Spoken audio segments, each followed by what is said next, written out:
Assalamualaikum warahmatullahi wabarakatuh. Dokter Gigi Wawan hadir kembali. Ya, gigi berlubang mampu sebabkan serangan penyakit jantung. Loh, kok bisa? Gimana caranya? Di sini saya ingin bahas tuntas seputar masalah ada kaitannya gigi berlubang, karang gigi, gigi sakit, sakit kepala, nyeri dada, batuk, dan semua hal-hal keluhan tersebut ternyata ada pengaruhnya jika kalian tidak segera periksa ke dokter gigi untuk kasus-kasus tersebut. Oke, tidak berlama-lama lagi, silakan yang baru datang di channel ini, saya sapa, hai, saya Dokter Gigi Wawan Sumantri, ingin membahas ini semua. Dan yang sudah lama, siapkan pertanyaan Bapak Ibu semua diisi di kolom komentar. Karena ini banyak sekali kejadian-kejadian yang sering saya lakukan untuk treatment tertentu yang berkaitannya dengan penyakit jantung. Oke, sambil saya santai dan saya menunggu kalian untuk subscribe, lakukan sekarang. Terima kasih.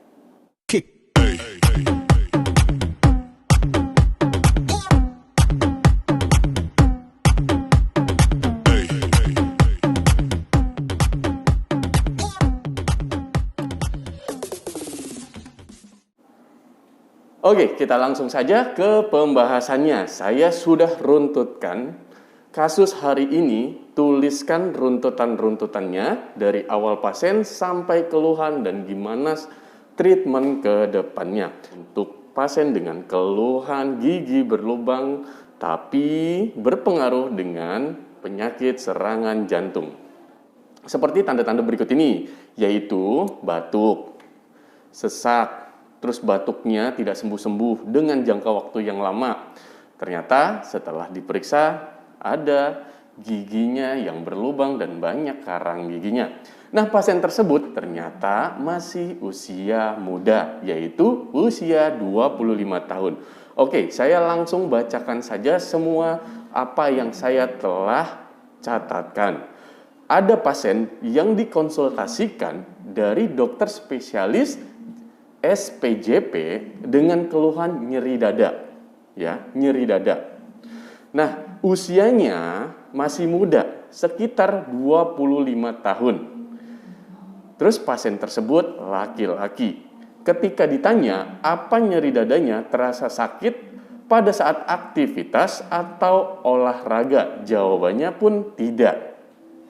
Ya, apa terasa lagi diam atau lagi ngelamun nyeri dadanya tersebut? Jawabannya pun tidak. Jadi, kapan terasanya nyeri dada? Yang terasa pada saat batuk, dok, kata pasiennya. Nah, sudah batuk sejak kapan? Saya tanya seperti itu. Ternyata sudah 8 bulan yang lalu. Wow, lama sekali ya kan? Sudah pernah berobat ke dokter? Belum, saya bilang seperti itu. Ke dokter seperti dokter umum atau dokter spesialis penyakit jantung. Nah, ternyata dia bilang sudah, dibilangnya ada TB. Lalu diobatin sekitar 6 bulan lamanya. Diperiksa TCM-nya hasilnya negatif. Jadi dibilang TB-nya sudah sembuh. Nah, pasien pada saat itu dibilangnya sudah sembuh ya. Nyeri dada terus menerus tapi dibilangnya sudah sembuh. Tapi batuknya masih terus menerus ada atau tidak. Jadi hilang timbul batuknya, ya. Terus tuh pasien tersebut nyeri dadanya pada saat batuk dan narik napas. Gitu. Jadi sesek, ya, sesek. Nah, seperti itu. Terus bukan karena masalah jantung saya rasa. Tapi biasanya karena ada masalah paru. Saya pikirnya begitu, karena sesak juga ya kan. Nah, lalu saya bilang, saya coba untuk menganalisa lebih lanjut. Kenapa dokter spesialis penyakit jantung itu bisa merujukan ke dokter gigi? Nah, saya periksa, lalu saya instruksikan untuk membuka mulutnya, ternyata ada gigi-gigi yang bolong. Ditambah lagi ada gigi sisa akar yang tertumpuk oleh karang gigi, yang tertutup oleh karang gigi. Sisa akar tersebut sudah lama. Dulunya gigi berlubang. Didiamkan saja, akhirnya minum obat karena gigi berlubang pada saat awal terjadi adalah sakit. Minum obat sembuh, minum obat sembuh. Nah, itu kambuhan gigi berlubangnya pada awalnya seperti itu. Gigi berlubang tersebut ada di sebelah kanan. Pada saat dia sembuh, setelah minum obat tersebut, yang sebelah kanan itu tidak dipakai untuk mengunyah. Dia mengunyahnya sebelah kiri karena takut kumat lagi yang sebelah kanannya. Dipikirnya sudah sembuh dan tidak mau terulang kembali, jadi gigi tersebut tidak dipakai untuk mengunyah makanan. Nah, ada yang seperti itu kasusnya, jadi gigi yang dulu sakit, jadi nggak pernah dipakai, beranggapan kalau misalkan dipakai, lalu nanti sakit lagi, dan akhirnya gigi yang berlubang itu tidak dipakai untuk mengunyah terus, dan lama-lama ada menumpuk karang gigi di situ. Nah, saya kasih bocoran, kalau misalkan gigi berlubang didiamkan saja, terus tidak dipakai untuk mengunyah pada gigi berlubang tersebut, maka akumulasi sisa makanan akan terbentuk di situ dan masalah-masalah baru akan terbentuk di situ. Bukan berarti tidak dipakai mengunyah itu akan sembuh terus ya. Justru tidak dipakai mengunyah itu akan bisa menyebabkan infeksi. Nah, jadi kalau misalkan ada gigi berlubang, jangan didiamkan saja lalu tidak dipakai untuk mengunyah. Harusnya gigi berlubang tersebut diperiksakan ke dokter gigi sehingga ada treatment tertentu ditambal atau dicabut, setelah itu selesai. Bukan berarti tidak dipakai untuk mengunyah lalu didiamkan saja, nanti lama-lama bengkak. Nah, ini sama dengan kasus pasien ini ya. Oke. Lalu setelah pasien membuka mulut kan saya periksa tuh, ternyata ada gigi berlubang. Dan ada beberapa gigi-gigi yang terdapat sisa akar yang tertumpuk oleh karang gigi. Pikir saya, wow, ini dia nih, poor oral hygiene. Nah, atau vokal infeksi yang bisa menyebabkan infeksi tersebut masuk ke dalam aliran darah, terus menuju ke paru-paru dan jantung. Nah, ini dia penyebabnya. Lalu saya lihat lagi poor oral hygiene-nya karena dengan kesehatan rongga mulut yang kurang baik diakibatkan karena plak yang menumpuk. Saya cek semuanya beberapa gigi. Saya teliti beberapa gigi. Ternyata banyak sekali yang sudah masuk ke celah-celah gigi sampai bagian dalam akar gigi. Ya jelas saja karena akar giginya pun sudah tertumpuk ya. Tertumpuk karang gigi itu bisa menyebabkan dari bakteri plak itu bisa ya santai di situ, bisa lebih banyak di situ, bisa berakumulasi banyak situ, akhirnya infeksi bisa terdapat di daerah situ.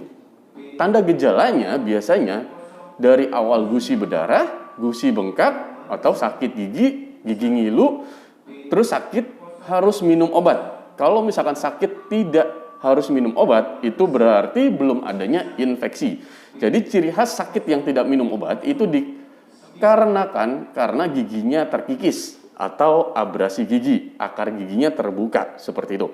Nah, itu aman, itu cuma ditambal. Tapi kalau misalkan sudah ada sisa akar, itu tidak aman, Bapak Ibu. Oke, seperti itu ya.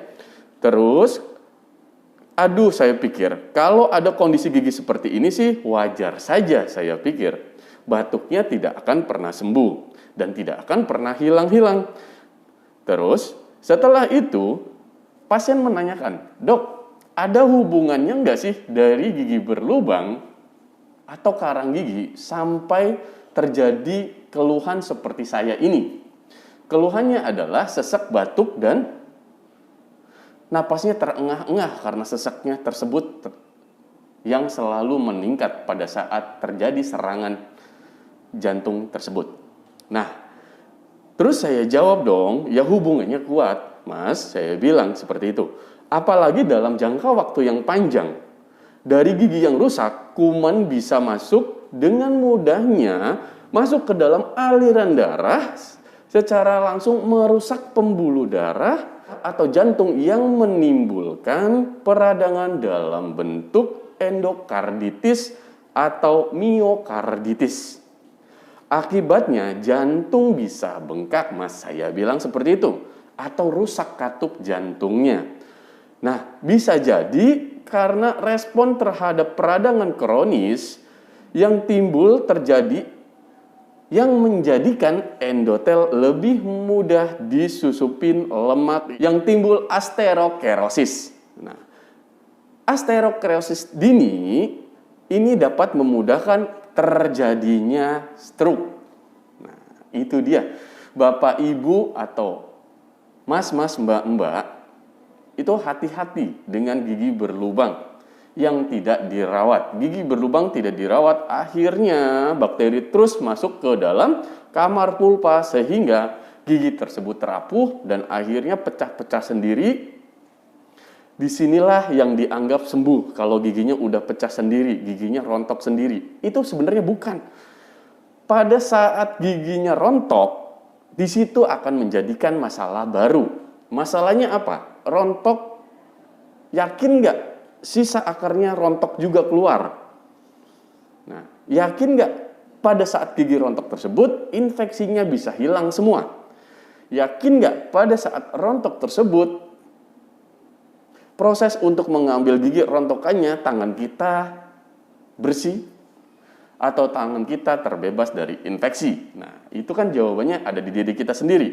Aduh, nggak tahu dok, pasti nggak ya? Kayaknya enggak deh, karena pada saat rontok itu saya lagi di jalan, saya lagi naik motor, terus sehingga rontok terus dibuang. Kan itu? Nah, ya, seperti itu.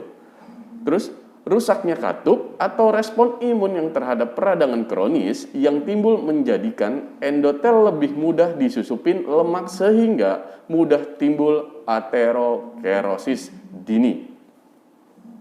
Memudahkan terjadinya stroke dan serangan jantung. Nah, itu bahayanya ya. Kuman juga bisa dengan mudah turun ke saluran masuk ke paru-paru, menimbulkan infeksi yang berulang. Sehingga batuk pun sulit sembuh. Jadi kalau misalkan batuk sulit sembuh, coba periksa sendiri ya. Sendiri aja di depan kaca, di depan cermin, apakah ada karang gigi, apakah ada gigi berlubang, atau justru sisa akar. Nah, diingat, itu gigi bungsu, hati-hati ya. Gigi bungsu itu bagian belakang walaupun tidak berlubang, itu bisa terjadi akumulasi atau sisa-sisa makanan yang menempel di belakang sehingga di bagian gigi bungsu yang miring tersebut jadinya tempat sarang sisa makanan dan infeksi masuk ke saluran darah. Nah, ingat di situ ya. Terus ini saya mau menjelaskan lagi setelah kuman masuk ke dalam paru-paru sehingga terjadi batuk dan nggak sembuh-sembuh. Jadi kalau batuk kronis, sering sakit badan, sering sakit kepala, jangan lupa gigi dan mulut karena pintu masuknya 1001 penyakit dan keluhannya nanti dari situ. Maka dari itu, kita kalau misalkan ada gigi berlubang, jangan acuhkan. Kita kalau gigi berlubang, jangan serta-merta memudahkan minum obat. Justru banyak sekali teman-teman atau pasien ibu bapak di rumah mungkin nekat ya dengan memasukkan getah, ya, getah jarak, memasukkan justru yang bahan-bahan kimia lainnya seperti minyak krem, bensin, kumur gitu. Aduh, itu sayang sekali, itu hal-hal yang sebenarnya tidak saya harapkan seperti itu. Memang giginya sembuh, tapi efek setelah itu, efek setelah itu kan bisa masuk ke aliran darah infeksi-infeksi tersebut. Nah, kenapa gigi bisa sembuh pada saat ditempelkan daun jarak? Karena jelas saja sembuhnya gigi itu berarti menandakan saraf giginya non vital atau mati. Nah, itu sembuh, tapi kan giginya kan masih infeksi. Apalagi daun jarak atau bensin atau yang lainnya, bahan-bahan kimia yang keras lainnya kan kita nggak tahu itu sifatnya toksik atau Tidak, ya pastinya toksik ya kalau misalkan seperti bahan kimia lainnya, tidak bisa kita pungkirin untuk itu, keras sekali itu. Jadi hati-hati ya. Nah, seperti itu. Nah, di sini saya menunjukkan gambaran-gambarannya dari bakteri masuk ya. Ini ada fotonya. Nah, seperti ini. Mungkin saya nanti tayangkan aja di layar sini ya. Di layar sini saya tayangkan dari proses masuk bakteri dan virus inflamasi ke dalam mulut. Nah, proses masuknya langsung ke pernapasan. Nah, terus langsung ke paru. Nah, itu bisa menyebabkan asma, terus COPD, bronkitis, terus patologis yang lainnya. Ada liquid pathogenesis atau TB, terus bisa jadi virus-virus yang lainnya. Nah, seperti bisa jadi COVID-19 juga bisa masuk lewat situ kalau giginya kotor atau giginya banyak karang giginya dan gigi berlubang seperti itu. Jadi jangan diacukan begitu aja. Terus dari situ giginya udah mulai berlubang, sisa makanan masuk ke celah gigi, masuk terus dari lidahnya juga kotor ya, dari infeksi itu akan terus menjadi dari mikroorganisme toksik, terus masuk ke inflamasi itu pembengkakan masuk ke endotel mengalami disfungsi. Seperti itu. Terus ada penyakit lainnya seperti heart disease, stroke, terus demensia atau cancer ya, terus osteopenia, terus pregnancy komplikasi, nah terus diabetes. Makanya itu hati-hati untuk ibu hamil, hati-hati untuk giginya berlubang ya, untuk bahaya ke bagian dari janin, sama bapak ibu yang mengalami diabetes atau penyakit gula, itu hati-hati juga. Itu akan mempermudah kerusakan dari jaringan-jaringan tersebut yang bisa mengakibatkan fatal gitu, seperti itu ya. Nah, terus ini ada lagi yang saya ingin jelaskan ke kalian semua, bahwasanya kebutuhan untuk menjaga kesehatan gigi dan gusi tidak bisa dianggap sepele. Nah, itu betul sekali. Terlebih lagi dari hasil riset kesehatan dasar atau Riskesdas menyatakan bahwa 57,6% penduduk Indonesia mengaku mengalami masalah gigi dan mulut. Nah, ini dari penelitiannya aja seperti itu ya, banyak yang gigi berlubang. Persentase yang cukup besar diperparah faktanya bahwa hanya 10,2% masyarakat yang mendapat penanganan medis gigi. Jadi banyak sekali yang didiamkan ya. Didiamkan dan dianggap sudah saja gitu, tidak berobat ke dokter gigi pun nanti sembuh sendiri dengan obat-obat tertentu, obat warung atau obat apotek. Obat warung dan obat apotek sebenarnya saya tidak menyarankan. Sebenarnya saya tidak menyalahkan untuk itu karena kandungannya adalah kandungan analgetik saja, tidak ada kandungan yang antibiotik yang khusus ya. Walaupun di apotek tidak akan tahu antibiotik khusus untuk masalah gigi dan mulut. Apotek hanya tahu tentang antibiotik jenisnya apa saja dan obat pembengkakan itu apa saja. Kalau detailnya itu apotek itu kurang memahami untuk itu. Terus, padahal perawatan gigi dan gusi itu bukan semata-mata untuk mencegah gigi berlubang saja, tetapi bermanfaat juga untuk kesehatan pembuluh darah dan jantung. Apa hubungannya? Yang seperti tadi. Jadi kalau misalkan untuk menghindari itu semua, kalian atau ibu bapak di rumah harus pertama membersihkan karang gigi rutin. Nah, pentingnya membersihkan karang gigi rutin 6 bulan sekali untuk menghindari vokal infeksi tersebut. Dan diperhatikan untuk sisa makanan yang menempel di daerah manapun itu pasti ada penyebabnya. Penyebabnya sisa makanan nempel karena giginya renggang kah, karena giginya miring kah, terus karena giginya memang berlubang, itu harus segera ditanganin. Ditanganinya apa sih penyebab numpuknya bagian sisa makanan di bagian gigi tersebut? Ya berarti kalau misalnya giginya miring berarti dicabut supaya tidak ada sisa makanan yang menempel lama di daerah situ sehingga infeksi masuk ke aliran darah. Terus kalau gigi berlubang segera ditambal kalau memang bisa ditambal. Terus selanjutnya kalau misalkan gigi itu sudah tidak bisa ditambal, sisa akar, berarti itu dicabut saja karena sisa makanan mudah menempel di situ. Jangan gitu ya. Terus berawal dari infeksi gusi. Nah, orang dengan kesehatan gigi yang buruk memiliki 2-3 kali resiko terkena penyakit kardiovaskuler. Nah, kardiovaskuler itu mengenai jantung ya, jantung dan paru, dan serangan jantung. Hal ini dikarenakan infeksi gusi atau periodontitis. Nah, periodontitis itu penyakit gusi ya, yang disebabkan karena karang gigi yang menumpuk atau menempel di daerah celah gigi sampai ke bawah akar gigi. Terus penumpukan itu terjadi awalnya dari plak sisa makanan sehingga terus akan mengalami keras ya. Terus akan terbentuk, dia mengeras ya. Nah, mengeras itu seperti batu. Nama karang adalah batu. Karang dari sisa makanan. Nah, itu namanya gingivitis. Seperti itu. Terus yang menumpuk lama mampu membentuk kantong berisi nanah di area sekitaran gigi. Nah, ini dia kan betul. Terus jika tidak segera diatasi, infeksi gusi ini bisa membuat jaringan tulang dan gusi mengalami gangguan kerusakan pada gigi.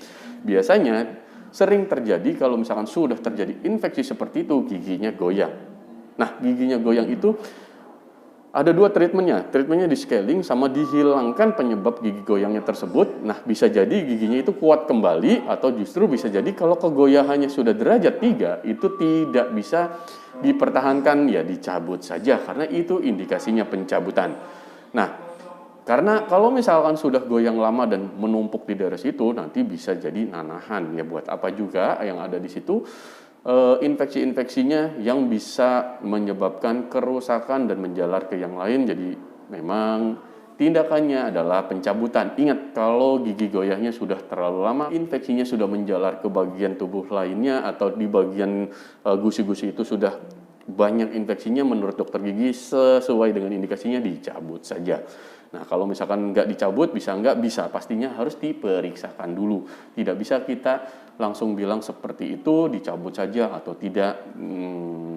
Kalau menurut penglihatan sendiri tentunya tidak, karena itu tidak ada pandangan klinisnya. Hanya dokter gigi yang bisa untuk menganalisa kasus dari awal keluhan sampai dia menegakkan diagnosa, sampai dia menentukan treatmentnya apa. Seperti itu ya. Jadi ingat, ke dokter gigi tidak harus dicabut dan tidak harus ditambal. Dokter gigi yang tahu.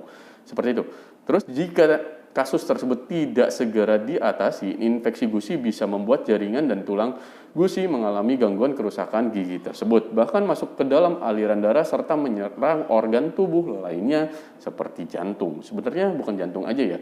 Bisa penyakit gatal-gatal juga bisa, apapun juga bisa. Nanti saya akan buatkan edisi khusus juga yang kasus gigi berlubang, gigi karang gigi itu bisa menyebabkan gatal-gatal yang terus tidak kunjung sembuh, menyebabkan jerawat yang tidak kunjung sembuh, dan apapun itu nanti ada masalah kulit yang berhubungan dengan gigi berlubang. Mungkin next video saya bikinkan untuk kalian semua. Hal ini bisa terjadi karena pembuluh darah yang terkandung dalam gusi mampu mengalirkan bakteri ke anggota tubuh lainnya. Jelas ya, kalau misalkan sudah masuk ke aliran darah itu kita nggak bisa memperlambat karena itu cepat sekali ya pergerakannya kalau sudah masuk ke aliran darah. Maka itu hati-hati sehingga meningkatkan dan mempengaruhi penyempitan pembuluh darah. Nah, penyempitan pembuluh darah nanti malahan jadinya operasi ya, amit-amit semuanya ya. Awalnya dari seperti itu. Terus untuk pencegahan dari semua itu adalah cara pencegahan efektif, mencegah lebih baik daripada mengobati. Setuju? Tentunya setuju. Hal yang Anda anggap sepele justru berdampak besar jika tidak bisa dicegah sejak dini.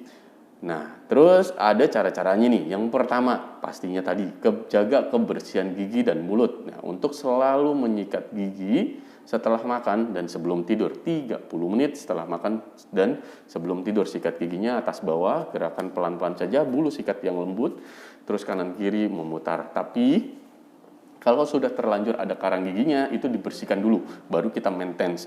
Sama seperti halnya kita membeli kendaraan bekas, misalkan seperti itu. Kita kan harus isi oli dulu atau ganti oli dulu dengan oli yang baru kita maintenance setiap harinya atau setiap waktunya berdasarkan kilometer tersebut ya. Gigi dan mulut juga sama. Nah, itu kalau misalkan ada karang giginya, ada gigi berlubangnya, ya ditambelin dulu gigi berlubangnya, karang giginya dibersihkan dulu, baru setelah itu maintenance untuk sikat gigi secara teratur di rumah. Terus pasta giginya terserah bebas, yang pasti pasta giginya cari yang mengandung fluoride ya, seperti itu. Terus hindari menyikat gigi yang terlalu keras, karena bisa menimbulkan giginya terkikis dan abrasi atau masalah baru gigi linu, gigi gampang sakit yang terlihat tanpa adanya lubang.